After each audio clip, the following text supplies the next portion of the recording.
In this video, I'm going to show you step-by-step instructions on how to replace the front screen on the iPhone 12 Pro Max. Our customers brought this in because they've got an LCD screen installed. However, they are having problems with the touch.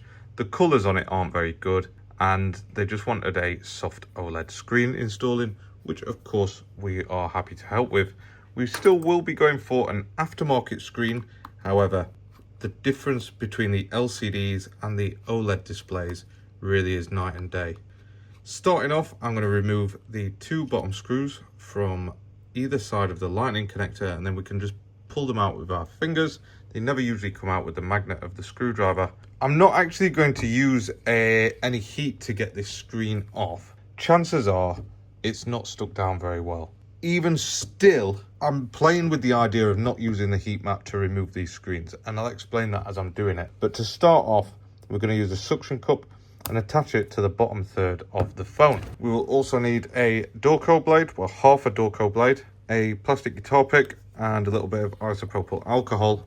And we're going to get this Dorco blade and we're going to put it flat down and just make sure that it sits flush with the bottom of the device, in the gap between the edge of the frame and the glass there. And if the screen hadn't been removed before, I'd add some alcohol just around the edge, just like that. However, because this one's been off, it's not been stuck down very well. You can see, here we go, that it comes off very, very easily.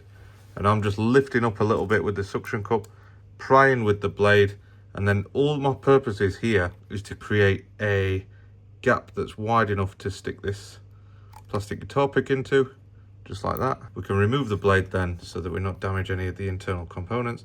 And then I'm just going to leave the guitar pick a few millimeters into the device, and I'm running it up along that right hand edge, back down, back along the bottom edge. And you can see here that some of the plastic frame and the glass is separated. That's again because it's a poor quality screen and these things happen. I'm going to just carry on running under that left hand edge until the bottom of the screen sort of comes away like that. I'm going to leave the top attached for now. So when we get to the top, what we're going to do, I'm going to sort of spin it side to side like that, like oscillate it like that, get it out and just pop it with the top of the pick there, and we're going to get this thing out. Because the frame's damaged on it, it's been a bit awkward. But so now that we're into the device, we're going to remove these 4 tri-wing screws that hold down this funny shaped bracket just here. When you remove these screws, just put them to one side on something like a magnetic mat, keep them organized and lay them out in the same way that you took the screws out. And that means that when you come back to putting it together, you'll remember where each screw goes, because often they're different sizes. Once those 4 screws are removed, you can use some tweezers just to carefully lift up that shield and get it out of the way.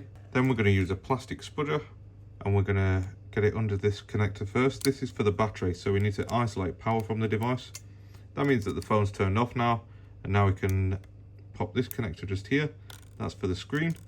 Don't be tempted to pull that screen off just yet, because if we go up to the top, there's another 4 tri-wing screws that's holding down another shield. And we're going to remove all 4 of those screws that hold that down. Do the same again with your screws, keep them organized. I think these are all the same size, but it's always just good practice to keep the screws in the same place as you took them out from, so that you know where they go back into. Use your tweezers again to lift the shield. It's a bit awkward because it slips under a little, there's like a tooth thing there what hooks under that part of the logic board, so just be careful when you're taking it out. Once you've got that shield out, then you can use the spudger again just to disconnect this connector here, which means that we can now remove our HFA 2021 LCD screen. We can always tell that it's an LCD screen because it's much thicker, and if you look at it when the colors are on, then they're generally not very good. I'll remove the suction cup from there now, and what we need to do next is remove this ear speaker from the back of the screen so that we can stick it onto our new screen. I'll move the phone to one side for now. We've got a little bit of preparation to do with that in a little while, but what we're going to do next, you will find 2 tri-wing screws on the left hand side. Remove both of those, and then you've got 2 crosshead screws which are hiding just under that cable on the right hand side of the ear speaker. And then this is probably going to fall apart because it's not stuck down very well. If this is the original screen that you're working with, then this part will be stuck down a lot more. We're going to unfold the ear speaker And then, like I said about this being stuck down, I'm going to find it very easy to remove this now. If you've got the original screen that's not been replaced before, you need to warm this area with a heat gun or a hairdryer to soften the adhesives that hold these sensors down. Damage to these cables can cause problems with Face ID, so just be very careful when you're working with these cables. You do not want to snap this cable here or this cable around here. Just be careful. I promise you, it's not worth breaking it. Once you've warmed it up, then you can lift up, first of all, that part there, very gently. Don't do it hard. Then get the plastic spudger and pop this part out. Just be gentle with it. Pop it out, and then finally it's the microphone.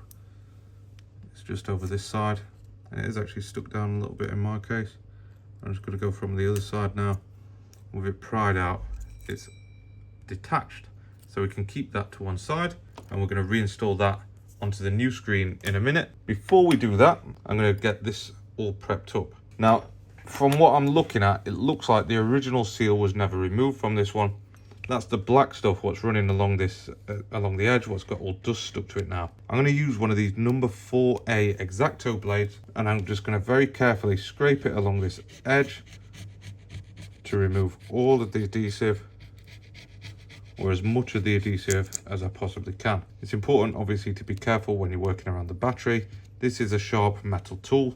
If you poke the battery with it, there's a good chance that it might explode. So just be very, very careful. I'm going to continue running around. I'm just going to remove as much of this adhesive as I possibly can. When you get to this top edge, obviously you've got the sensors for the Face ID in the front camera as well as the infrared camera. You just need to be really, really careful around those. If you poke the camera with a sharp blade, obviously it's never going to be good for anything. So just be very careful is the lesson to be taken away here. Now, to give this a final clean off, I'm going to run a bead of isopropyl alcohol along the edge, and then I'm going to use a cotton bud or a Q-tip as some people call them across the pond, and we're going to give it a very good cleaning off. Carry on working all the way around. So I've got the bottom edge now, and you can see it's leaving behind very, very little, and it's taking away with it a lot of grotty muck.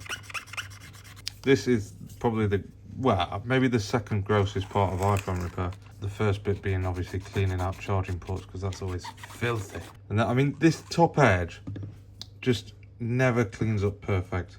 I think because you're so cautious around the Face ID components, you just don't want to get it off entirely, really go to town on it. But what I'm doing, I'm just sort of spinning that through there so I'm not touching everything. I decided to stop using the brush for this because I found that it splashed a bit and it'd get splashes on the cameras and things, so I started using the Q-tip and cotton bud instead.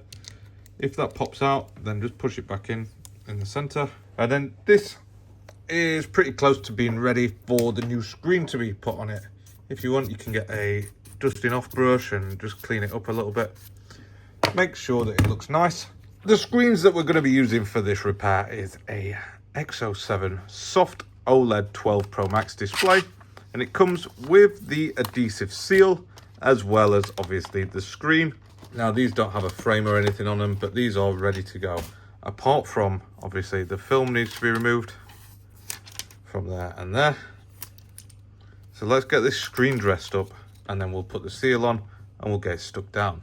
I will put a link in the description below for where you can buy this part. It's from our partners, Mobile Centrics, and they genuinely the best supplier that I've ever used in the UK. I'm not doing that because I'm paid to say it. It's just easy. They've got late checkout times, and it comes next day without problems. In terms of lining up this ear speaker now, just make sure that all the sensors are facing this way, and then you're going to lay it down. And I normally go for the bigger square one in place first, so the proximity sensor, which is, let me point to it with something pointy. This one just here. Lay that one in and then pop it into place. If you get that lined up, then you can line up the microphone, which should still have a little bit of adhesive on it realistically, and it should stick down. And then finally, you can lay off the ambient light sensor, and that might need a little bit of nudging with the tweezers because you can see it's like bouncing around a little bit. So just get it, push it down, and it will go in just about getting it lined up right. There we go. So I'm just going to use the plastic spudger as well, just to push it down and make sure that it's sat nice and flush. Before finally folding over the ear speaker, so that sits like that. And then if you remember, there were 2 crosshead screws which first of all went in on the right hand side, there and there, just in the corners. And then you've got 2 small tri-wing screws. The first, or the largest of the 2, which looks a bit like that, it's a funny shaped thing. It goes on the bottom left. Don't get these mixed up because they won't fit. And then the very, very small one, so this is a super small screw, it goes in the top left, just here. That means that this screen is now ready to be installed onto the phone. And then we can get our seal. And these come in like 3 parts. So first of all, you've got the whole seal, what looks like this. And if you peel off this back sheet, it'll leave it looking something like this. So this blue bit inside, it works as a guide film. The darker bit around the edge is the bit that is the actual seal. Before you start sticking it down, just make sure that the battery connector is set out of the way. Line up the top left-hand corner first. Align it along the left-hand edge, all the way to the bottom left corner. And then the rest of it should follow suit all the way around, which in this case, it's sat really nicely. Anyone might think that I might have done this before. And I'm just going to use the back edge, the flat edge, sorry, of the spudger. And we're just going to push it all down, make it look nice.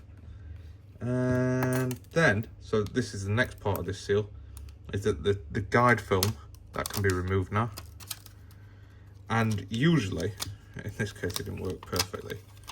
All right, it's going to leave behind one final blue film. Did you see it come away a little bit there? Right, I always leave that last bit of film attached until the very last minute. The reason I leave it attached is because it's just, you know, it's habit, but in my opinion, you can get dust and stuff on that seal while you're still working on it. Next step is to reconnect our screen. So offer it up, start off with that big connector for the touch and the OLED, then move up to this one here. What you might find you need to do is pop something behind it. I've got this Sergeant Pepper's Lonely Hearts Club plant pot that I put my tools in, and I'm just going to prop it up against that. Can you see how this flex cable is laid out? Like, if I just stop poking it, it's going to be awkward and it's difficult to line up. Instead, what I'm going to do, I'm going to sort of nip hold of it with my tweezers, and then I can move that around quite freely, so I can guide it in.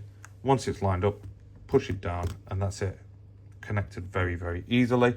So that was another reason why this guy wanted his screen replacing, because obviously it was separating and it was getting dust behind the camera and it was making a mess. So first thing I'm going to do, I'm going to clean it up with the cotton bud, get as much of that dust as I possibly can off it, and then I'm going to get a nice clean room wipe, and I'm going to do the same thing again. I'm just going to cover it up with that, clean off the dust with the cotton bud, and then say what you want about this.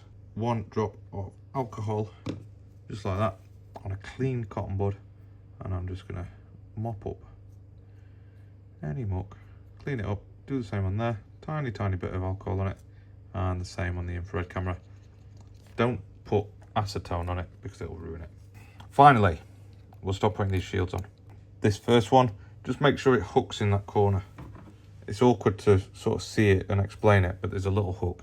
Make sure it's hooked in.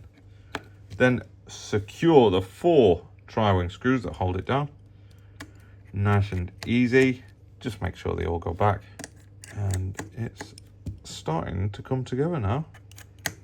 Maybe it's a good idea, before you put that shield on, sorry if you're working along with me, it's always worth testing if it works. So you need to reconnect the battery, of course, first, which I didn't do at first because I'm a plonker. Reconnect the battery, press and hold the power. Sometimes you won't get anything if you press and hold the power, and you may have to plug it in. That's just because the battery's been disconnected. Admittedly, it can be a bit frightening if try and turn it on and it doesn't turn on or show any picture, but just plug it into power and you'll get an Apple logo just like that. Magic. So yeah, just make sure that you test it and make sure that the screen works before going any further. I'm just going to disconnect the power to turn it off because obviously I'm going to carry on with my repair. If there's something wrong with the screen, I will deal with that later. It's very rare that there is issues with these screens, so very, very rare. this final shield with the 4 tri-ring screws that hold it down. Make sure that it's all screwed together. And then you've just got the last obstacle, which is the rest of the adhesive. They have these little points on them where you can grab hold of it and peel it off. The easiest one to grab here, because I know that it comes off, is this one on this side. So fold the screen down, peel up the last bit of blue film. I'm losing my voice. And peel it off all the way around. This one stuck really well because it was nice and clean. If you've not cleaned it properly, you might find that it doesn't come off so good. If it doesn't, you can run the back edge of the plastic spudger down it again, and you will find that it will stick better. Fold the screen down now, re-secure it in the top first, just like that. See how it's sat nice and flush, and then you can squeeze this side down. One thing that somebody brought to my attention the other day was that they ended up trapping the LCD cable just here. So make sure that there's no cable, OLED cable, LCD cable, whatever you want to call it. Make sure the cable's not going to get nipped before you go. Squeeze, squeeze, clip, clip, put it back together, and you've got the 2 golden, in this case, screws, because we've done a golden job. Screw that one back in there, and finally that one in there. And that's it. Job done. It looks like there's a black mark, but it's just a bit of adhesive. So just test that it all works. That's it. Job done. Thanks for watching. See you in the next video. If you want a link for where to buy the parts, have a look in the description below. Have a great day. See you in the next one.